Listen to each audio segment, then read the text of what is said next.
let's proceed now with Jean Sebastien Guibert, an integrated approach fostering smart underwater cultural and nature tourism, a case study in Martinique.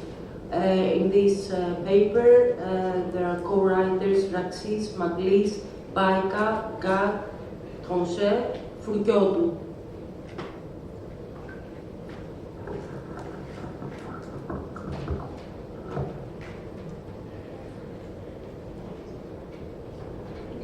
Everybody, thank you for the opportunity to present this paper. Here is the PowerPoint. Okay, so you should see all the PowerPoint on your screens. I'm presenting on behalf of EcoRoute Consortium this paper, here presenting case studies in Martinique, French outermost regions. I'm an associate professor in University of Antilles in Martinique, and I'm also president of a non-profit organization, Association Archéologie Petite Antilles. This project aims to develop a smart and sustainable tourism in European outermost region, thanks to underwater cultural heritage. This project is in process. It began last year. It's just 1 year now, and it's supposed to run for 2.5 years. So I'm going to present this paper following 5 points. First, the framework and scope and objective of the project. Secondly, why we get involved in this project as a non-profit organization dealing with underwater archaeology. 3, the EcoRoute in Martinique. I'm going to focus on the presentation on the Martinique. And 4 and 5, action in progress and toolkits we have been developing since 1 year. So this project is called EcoRoute. It's a multidimensional integrated approach fostering smart underwater cultural heritage and nature tourism offer in outermost regions. It's been co-funded by MFAF and the European Union. This project began in October 2023 and will last until March 2026 during 30 months. 3 countries are involved: Greece, France, and Portugal, with 3 outermost regions: Azores, Madeira, and Martinique. The coordinator of the project is Atlantis Consulting in Greece.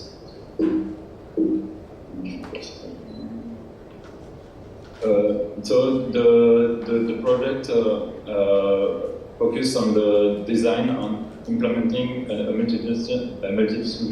multidimensional and integrated approach fostering underwater cultural and natural tourism, offering participating in outermost region and enabling their transformation to smart destination with a new ecological focus that draws on natural and cultural resources of the regions.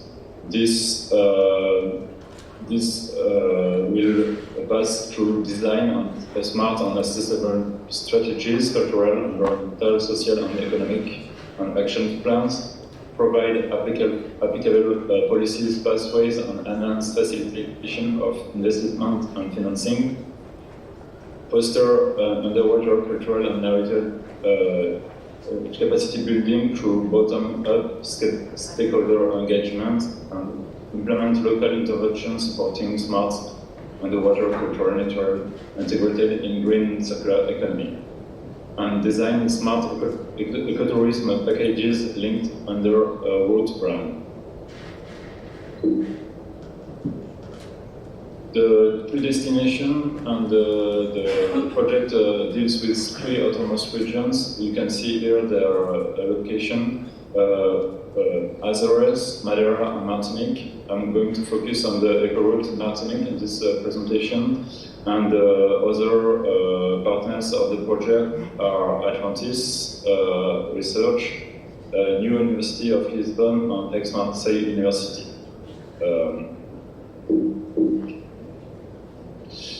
Here are the main sites that are going to be developed in the three destinations in Azores, main shipwreck and surrounding in Fayal Island, Madeira Point shipwreck and surrounding in Penchal Marine Eco Park, and in Martinique we have two eco routes with two sites, north shipwreck of Saint-Pierre and surroundings, and south shipwreck of Naon and surrounding. The non-profit organization I'm running has been involved in this project for a different reason. First of all, the underwater cultural heritage is quite invisible, and if we compare this heritage with fort or churches or whatever we can see every day, the underwater heritage is invisible, and here we have a view of Saint-Pierre in Martinique, and it's difficult to know that there are about 10 shipwrecks underwater if we could only see this picture. So the idea of getting more visible this heritage is one of our interests. This heritage is also difficult to access. Here are the map on the different deepness of each of the wrecks that have been selected in this project. And we can see if some of the wrecks are quite in shallow water. We have some of the wrecks that are a little more deep, as the main wrecks in Saint-Pierre. This is also a fragile heritage, and sometimes we are a little nervous about the presence of big yachts in the bay, because they are sometimes anchoring very close to the wrecks. Here we have, for example, the focus of a yacht that has been cruising ship that has been mooring very up of one of the wrecks of Saint-Pierre, and we were wondering if it was not damaging it. The myths are still alive in the Martinican and Antillean cultures. Here we have an example of myths of dealing with underwater culture, and these myths are still alive in the Martinican life. This is also a sensitive memory. If the wrecks that we selected in the Eco project are not linked with the slave trade, some of the history and some of the memory are linked with the maritime heritage, are linked with the memory of slave trade. So that's also one of our interests. Now I'm going to focus on the Eco route in Martinique, presenting the sites that we have been that we choose, focusing on the focusing on the Saint-Pierre wrecks and surrounding. So in Martinique we have two eco routes. The north eco route around Saint-Pierre and surrounding wrecks. This part of the project is under our control, and the south eco route around Naon wreck on natural sites of diamond rock that is under the control of Deep Turtle Plunge. We have two players in Martinique, Deep Turtle Plunge and AAPA. Deep Turtle Plunge is a diving center, AAPA is a non-profit organization, and we have also other stakeholders involved in the project. That are the stakeholders that are presented in this slide. Here the Eco route south, the Naon and its surrounding. The wreck here is 35 meters deep, and it's a wreck that has been deliberately sunk in 1993. The Eco route in north, Saint-Pierre wrecks and surrounding. So we decided to focus on the Saint-Pierre wrecks for a reason, because the potential and heritage is very strong. The wrecks of Saint-Pierre are linked with the Mount Pelée eruption that occurred in 1902, and during this eruption as well, all the town has been destroyed, but all the wrecks that were in the mooring sank. So we focused on those, but we wanted also to integrate other wrecks, the Cygne wreck in Pressure and Amélie wreck in Carbet. Here are some of the wrecks of Saint-Pierre, and here you have a photo of the one of the main one, the Roema.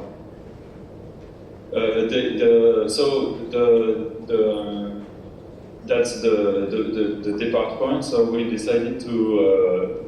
So I'm going to present the action and progress on the toolkits that we began to work on since 1 year, and this project deals with public outreach. So we had several days of public outreach, especially European Days of Heritage and European Day of Archaeology, and the non-profit organization present the wreck sites on the around Saint-Pierre in several of those events. Here we can see the stand, the place that we were presenting the wrecks in Saint-Pierre in September 2024.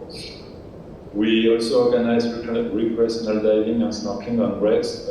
We are one of those recreational divings on the Amélie site in Carbet, and this is a photo that has been taken for the AAPS days on April 2024.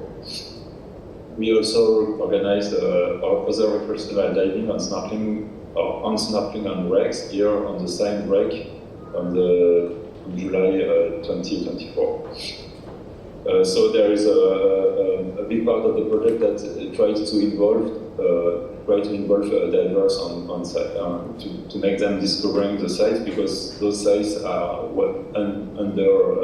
they are not known very well. We are also trying to improve green practices in order to protect coastal environment. We had several waste collection days. Here, waste collection day in Saint-Pierre, where we could collect litters from underwater and coastal litters, and you've got some of the results on this slide. We also began photogrammetry in order to make possible the access of those sites to all, because we know that divers are only a small part of the population, so we want to have some of the wrecks that we selected to be done under photogrammetry in order to make it accessible to everyone. We have exhibits, and this is an exhibit showing heritage, Martinique heritage and underwater heritage, and also heritage in Saint-Pierre. So we present this exhibit several times since the beginning of the project. We have a newsletter of the non-profit organization, and each release of the newsletter deals with eco routes, and we have every single newsletter focused on one aspect of the project. When we're working with that, we want to have wrecks sheets in order to give those wrecks sheets to the dive shops in order to make their work easier and to make their work more efficient, because we realize that sometimes the dive shops were diving on those sites without knowing exactly on what they were diving on. So we are working on those wreck sheets. Here we have the Biscay wreck sheets, for example, with all the characteristics of the wrecks, of the ship, and all the history background. We have some videos. I don't know if I have time to show it here, but perhaps I can begin the video. This is a video that was sent on the national program of France 3, and it presents wrecks that we are working on. It presents the wreck of Amélie with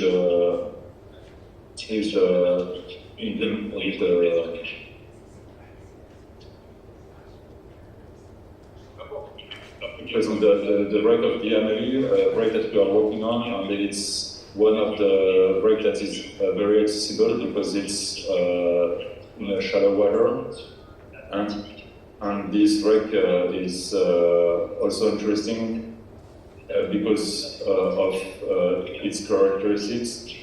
So I don't know if you want me to go into this. It's 3 minutes. The Amélie is a wreck that has sunk in 1902, but not linked with the Mount Pelée eruption. That's the presentation.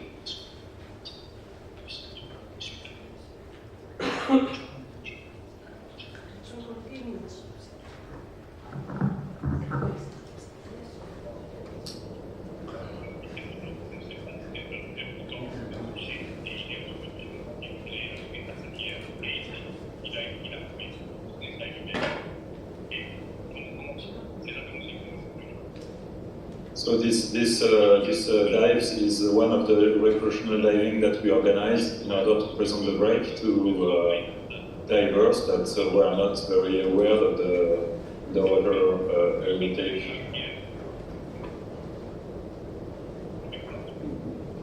Here we have Guibert with the diving instructors and involved in the project.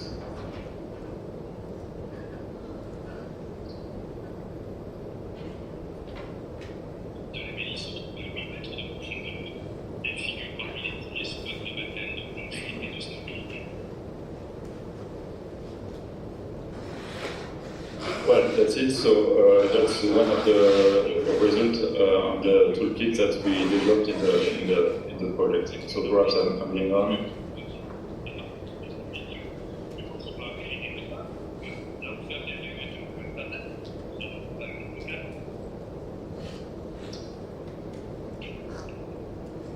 So in the toolkit, we have also begun to develop 3D models, and this is under progress. So these are some of the canons of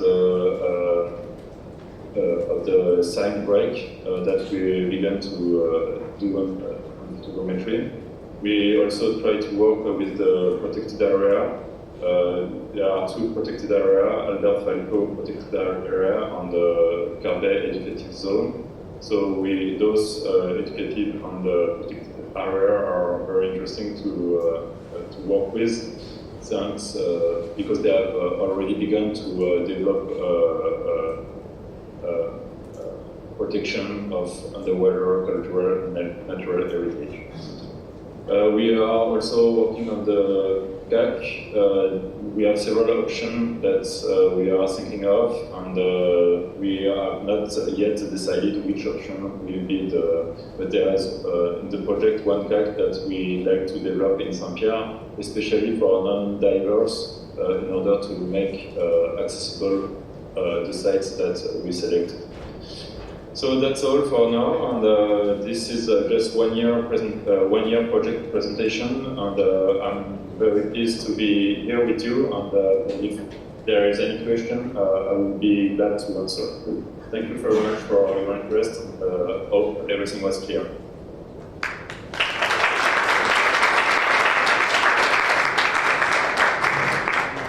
Thank you very much for being able to participate despite the time difference, and because of that we suggest that the questions regarding this presentation should be taken now and not later on, so that Mr. Guibert can excuse himself if he wants. So, are there any questions?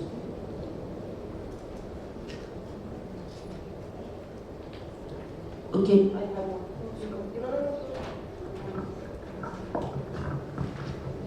Hello, Mr.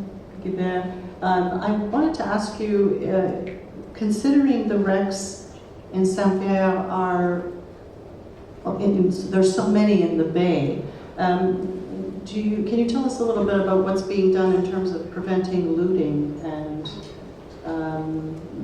For instance, individuals going there, and even if they're doing cleanups, is anything being retrieved without leaving it in situ before any excavations or documentation is done? Thank you very much for your question. So yes, there are 9 shipwrecks linked with the Montpellier eruption. So, well, some of those wrecks, the Montpellier eruption wrecks are quite deep. So until now, what has been done, there is a protected area that you can't moor in this protected area. There are blue oils at the surface, indicating the area where it's forbidden to moor for sailing boats, because this was the main problem for a while. This protected area has been set up in 2012, but there are some lakes because sometimes the blue oils disappear, they have to change it, and the other problem is that there is no control of mooring. There is no police, maritime police that is checking if you moor. If you don't know where to moor, you can moor there, and nobody is going to check or to find you. So that's the aspect. There have been underwater archaeological projects that have been developed in the 90s. And some of the wrecks have been identified thanks underwater archaeological project. The sites are not more protected than that. I know that sometimes there are some people that are taking out in the past, it occurred that sometimes divers took out some of the artifacts of the wrecks. Now it seems that it changed, but there is no control on that. And if you want to dive, you can dive and go on the wrecks, and nobody will check. So this is a lack. I agree. The sites in Martinique, as all sites as all underwater French sites are under the control of French Ministry of Culture, DRASM, which is based in Marseille, in France, and there is no representative of DRASM in Martinique. What perhaps is a problem, but DRASM is working with other stakeholders and so if they are looting, they may be aware of what happened, but their action is limited. So that's the situation, and there is no special policy that has been set up in order to prevent looting, but it seems that the way of diving has changed, and it looks like today the divers are more respectful of the sites, and they are not trying to loot the sites. But it's what I feel. I don't know if it's a reality. And the other aspect is that as the ships are quite deep, they are protected by the deepness. If you want to walk or to loot a wreck that is about 40 meters deep, it's not the first diver who will be able to do it, but it's not an answer that is perhaps sufficient.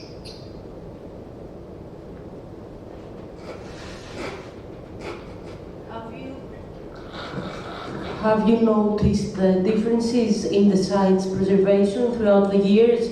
Do you have a way, like a tool or something to monitor the preservation of a site? Not yet. Not yet. Not even in a study case. No. Not even in a study case. Like if, for example, within your project would have created a study case and see throughout 5 years time or 4 years time if there is a difference due to environmental or human intervention factors? Well, we don't have that yet, but the idea, we have been thinking about that through the non-profit organization, because we wanted to enjoy of the eco project to try to begin to monitor one or two sites, especially thanks to photogrammetry, because with photogrammetry we could have the first year, and we could have a tool to monitor some of the sites.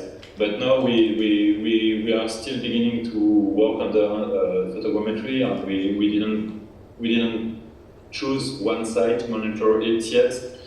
But yes, we would like to do that, and we would like to check the biodiversity. We would like to check also the way the site is changing. Especially some of the wrecks are metallic wreck, and we know that the metallic wrecks may be impacted by the corrosion, and so those questions are under progress, and we are thinking about it, but we didn't develop any tool yet. But thank you for your question, and I will think a little more about that with the team I'm working with.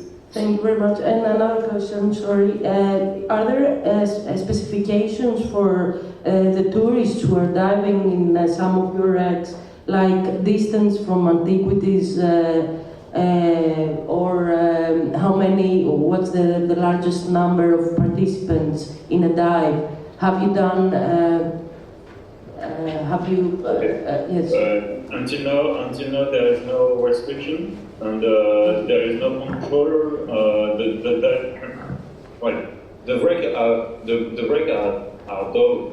There are some divers that are coming in Martinique just to dive on the wrecks, but the dive club are not focusing on the wrecks. There are a lot of sites that are natural sites, and most of the dive are not on the wreck. What we like to do with the project is to make the dives on the wreck a little more important, and make more people diving on the wreck, because it's not the focus of most of the divers that are diving in Martinique. The wreck that is the most dove is the Rorema wreck, because it's the most impressive wreck. It's a 110 meter long, and it's huge, and but the other wreck are not dive a lot, and we have been thinking about that, and we wanted to. We don't know if we have to make restriction. We don't know if we have to make a label for the dive shop in order to make diving smart diving on the wreck, and respectful of the wrecks. We are thinking about that, and that's questions that are very sensitive, and but we don't have an answer yet.